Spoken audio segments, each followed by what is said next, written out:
In this week's lesson, as I was watching the Build a Tower TED Talk, I began to understand the concepts behind the Marshmallow Challenge. It was very interesting to me that the children had better results than the adults. And as Tom described in the TED Talk, that is because they are in touch with all of their senses. Children are less concentrated on the results and more interested in the process, which allowed them to succeed. I also found it interesting that people were less successful in the challenge when an incentive of $10,000 was introduced. I feel like the added pressure to be successful in building the Marshmallow Tower caused them to fail in their attempt. I also believe in order to succeed in a group project, each individual should communicate clearly and precisely as described by Tom. A group leader can facilitate the process of the entire group by taking the lead. In the second video, Good Leaders, the first concept that really caught my attention was Simon's explanation of treating employees as you would treat your children. As parents, we want the best opportunities for our children, and because of such, we would never fire our own child for performing poorly.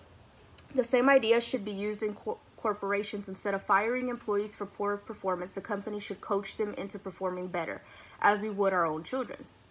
This type of leadership leads to successful companies.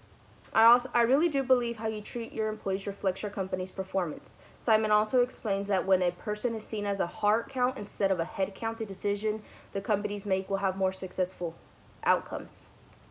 Instead of laying off employees, the company decided to implement 4 weeks of mandatory unpaid vacation, and that increased the company's profits for the month, but also allowed them to keep their employees without having to fire them or lay them off.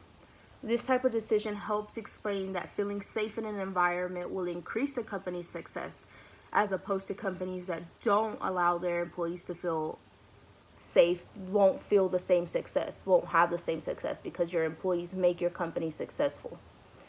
If the employees feel important and safe at work, the company will continue to succeed.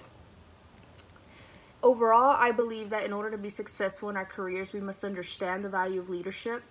Many of us will hold leadership positions, and because of such, you should understand how to treat other people. In order to do so, you have to communicate clearly, and I think that's what Lesson 5 really taught me, that the importance of leadership and communication in our careers and how we can use that to treat people as a heart count and not a head count.